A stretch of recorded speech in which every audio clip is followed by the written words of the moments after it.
Candidate who wish to make career in accounting, देखिए simple as मतलब as it is है कि accounting में, कॉमर्स में, बैंकिंग में, फाइनेंस में, इंश्योरेंस में, ये डिफरेंट डिफरेंट फील्ड है जो कि कॉमर्स प्रोफेशन को कहीं ना कहीं डिफाइन करती है। तो अगर आप अकाउंटिंग में कैरियर बनाना चाहते हैं, कॉमर्स में कैरियर बनाना चाहते हैं, बैंकिंग, फाइनेंस, इंश्योरेंस सेक्टर में जाना चाहते हैं, तो बीकॉम ऑनर्स आप कोर्स परस्यू करते हैं। इसमें कोई भी हार्ड एंड फास्ट रूल नहीं है, एक ऑब्वियस सी चॉइस हमें दिखती है जो कि हमें चूज करनी ही करनी चाहिए। एक जो मोटा मोटा डिफरेंस है ना, अगर हम पढ़ाई के पॉइंट ऑफ व्यू से, क्योंकि बच्चे इसी सेंस में ज्यादा समझते हैं, बीकॉम पास कोर्स या फिर जनरल कोई भी बच्चा क्लियर कर सकता है, लेकिन ऑनर्स अगर आप लेते हैं तो पढ़ना पड़ेगा। मैं पहले से ही अवेयर कर दूं, बेनिफिट्स तो बता रहा हूं, लेकिन रियलिटी भी दिखानी बहुत जरूरी है, या फिर सबसे ज्यादा जरूरी है आज के टाइम में, जहां पर लोग जो जिस कोर्स के बारे में बिल्कुल नहीं जानते हैं, सिर्फ तारीफ ही तारीफ करते रहते हैं। तो ऐसा नहीं है, प्रैक्टिकल चीजें हम बात करेंगे। पढ़ना ज्यादा पड़ता है, सब्जेक्ट ज्यादा मिलेंगे, लेकिन जो लेवल ऑफ नॉलेज है यहां पर काफी ज्यादा मिलेगा in comparison to the plain BCom जो कि आप करने जा रहे हैं। ठीक है, चलिए। BCom provide student with a thorough होता है मतलब deep knowledge in the field of business communication, accounting, stats, economic policy, taxation, financial marketing and law. देखिए, जब आप ऑनर्स कोर्स करते हैं तो जो भी टॉपिक आप फंडामेंटल चूज करते हैं, चाहे वो अकाउंटिंग हो, स्टैट्स हो, इकोनॉमिक्स हो, कम्युनिकेशन हो, उसमें थोड़ा सा इन डेप्थ जाने का मौका मिलता है आपको। सब्जेक्ट थोड़े ज्यादा रहते हैं तो वैरायटी ऑफ सब्जेक्ट भी आपको चूज करने का मौका मिलता है। सिलेबस की तरफ अगर थोड़ा ध्यान दे तो 7 to 8 आपके सब्जेक्ट रहते हैं, जहां पर 4 के नियर अबाउट थ्योरेटिकल और 4 के नियर अबाउट ही आपको प्रैक्टिकल सब्जेक्ट फेस करने पड़ते हैं। एक काम जरूर करना, अगर आप बीकॉम ऑनर्स कर रहे हैं तो कहां से कर रहे हैं मुझे बताना कमेंट बॉक्स में, ताकि और बच्चों को भी पता लगे।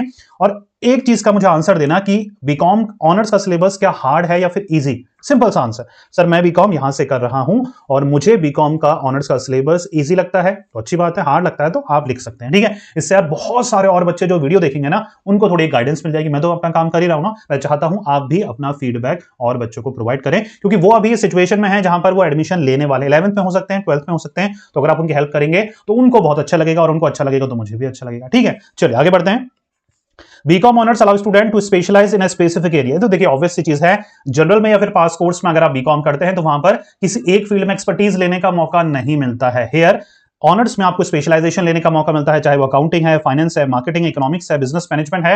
ये देखिए उन बच्चों के लिए परफेक्ट है जिनको पहले से ही अपनी फील्ड ऑफ इंटरेस्ट पता है। फील्ड ऑफ इंटरेस्ट पता है कि यार मेरा इंटरेस्ट इस ही फील्ड में है। अगर नहीं पता है तो कहीं ना कहीं थोड़ी रिसर्च करनी पड़ेगी, थोड़ा सा काउंसलर्स वगैरह से इंटरेक्ट करना पड़ेगा, फीडबैक लेना पड़ेगा। वो थोड़ी सी आपकी हिस्ट्री देखेंगे और उसके बेसिस पे वो रिकमेंड करेंगे कि आपका इंटरेस्ट और स्ट्रेंथ किस फील्ड में ज्यादा है। नहीं तो एक नॉर्मल साइकोमेट्रिक टेस्ट होते हैं, वो अगर आप ले लेते हैं एज अ कॉमर्स स्टूडेंट तो आपको एज इट इज पता लग जाता है कि आपको कौन सी फील्ड में ज्यादा इंटरेस्ट है। आने वाले वीडियोस में बात करूंगा साइकोमेट्रिक के बारे में। आगे बढ़ते हैं, अभी हम टॉपिक पे आते हैं, ठीक है। चलिए ओके, आगे बढ़ते हैं। The honours programme typically involve a more rigorous, देखिए मैंने बताया था आपको यहां पर थोड़ा सा इन डेप्थ सिलेबस आपको देखने को मिलता है as compare to the BCom honours, BCom pass course, sorry BCom pass course थोड़ा सा इजी पड़ता है, पास करना भी और पढ़ना भी in comparison to the BCom honours. एक चीज लाइफ की समझिएगा मेरे पॉइंट ऑफ व्यू से, कि जहां पर भी लाइफ की कोई भी सिचुएशन हो, चाहे वो स्टडी हो, कैरियर हो, लाइफ हो, जितनी चीजें हार्ड होगी इनिशियल वे में उतना ही उसका रिजल्ट अच्छा होगा। हेलो,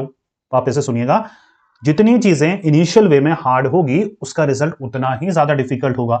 जितने भी टॉप कॉलेजेस है ना एंट्रेंस लेते हैं, जितने भी लोकल कॉलेजेस हैं विदाउट एंट्रेंस आपको एडमिशन दे देते हैं। रीजन आप जानते हैं ना, सेम पॉइंट जो अभी मैंने डिस्कस करा। BCom honours is offered at almost all the university across India as well as, अच्छा दोनों मोड से, अच्छा अच्छी बात यह है ऑनर्स भी आप प्राइवेट से भी कर सकते हैं। प्राइवेट से मतलब कि आप सिर्फ एग्जाम देने भी जा सकते हैं, और आप रेगुलर मोड से भी कर सकते हैं। बीकॉम कोर्स की खास बात है, चाहे पास कोर्स करें या फिर ऑनर्स से करें, आप दोनों ही मोड को चूज कर सकते हैं। चाहे आप डिस्टेंस से कर सकते हैं, चाहे आप रेगुलर मोड को चूज कर सकते हैं, ठीक है। अच्छा, अब एक चीज मैंने आपको बताई कि अकाउंटिंग, फाइनेंस, बैंकिंग, इंश्योरेंस में आपको कैरियर बनाना है तो आप बीकॉम ऑनर्स एक परफेक्ट कोर्स है। लेकिन इसके अलावा भी बहुत सारे ऐसे कैरियर ऑप्शन हैं जो कि मैनेजमेंट फील्ड को कैटर करते हैं। टीचिंग है, एडवर्टाइजिंग है, जर्नलिज्म है, मास कम्युनिकेशन, लॉ है, डिजाइन है, पब्लिक सेक्टर है।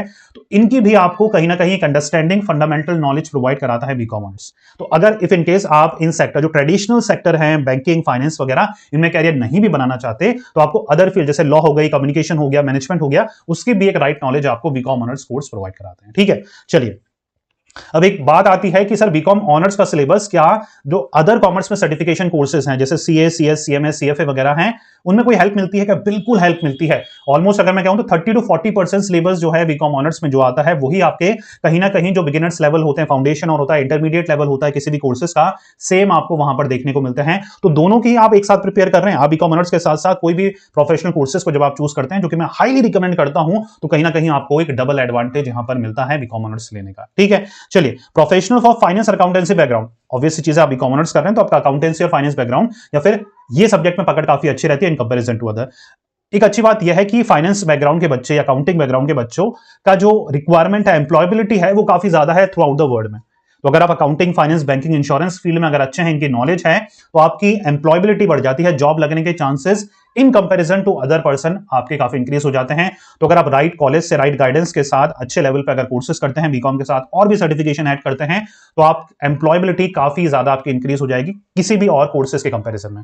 ठीक है, बीकॉम ग्रेजुएट एक बंदा डिफरेंट प्रोफाइल में अपना कैरियर स्टार्ट कर सकता है, चाहे वो सेल्स ऑफिसर हो, अकाउंट्स मैनेजर हो, फाइनेंस मैनेजर हो, कंपनी लॉ असिस्टेंट हो, कॉस्ट अकाउंटेंट हो, फाइनेंशियल एडवाइजर हो, फाइनेंशियल कंसल्टेंट हो, टैक्स कंसल्टेंट हो, या फिर लेक्चरर या प्रोफेसर टीचिंग फील्ड में भी अपना कैरियर बना सकता है। तो डाइवर्स फील्ड है, जितने भी आपको डिफरेंट सब्जेक्ट पढ़ाए जाते हैं, जितनी भी फंडामेंटल्स नॉलेज दी जाती है, उसके बेसिस पे आप अपनी प्रोफाइल वगैरह, इंडस्ट्री वगैरह भी चूज कर सकते हैं। अगर हम सैलरी पैकेजेस की बात करेंगे तो 3 लाख से नियर अबाउट स्टार्ट होते हैं, स्टार्टिंग सैलरी है, और समवेयर अराउंड 10 से 15 लाख तक वो जा सकते हैं, डिपेंड करता है। देखिए, मैं हमेशा बोलता हूं, अगर आप सैलरी आपका फोकस है तो बीकॉम के साथ साथ कोई प्रोफेशनल कोर्स आपको ऐड ऑन करना पड़ेगा। अगर आप सिर्फ बीकॉम करते हैं तो नियर अबाउट आप 30,000 से अपनी 30K मतलब 30,000 से अपनी अच्छे कॉलेजेस से करते हैं, अच्छी कंपनी में प्लेस होते हैं, तो 30,000 के नियर अबाउट से आपकी सैलरी स्टार्ट होती है। अगर आप प्रोफेशनल सर्टिफिकेशन बीकॉम के साथ ऐड कर लेते हैं तो यही salary 50 to 60K per month तक आपकी इनिशियल में स्टार्ट हो जाती है, और 2 से 3 साल के एक्सपीरियंस के बाद आप इजीली 2 लाख पर मंथ तक भी जा सकते हैं।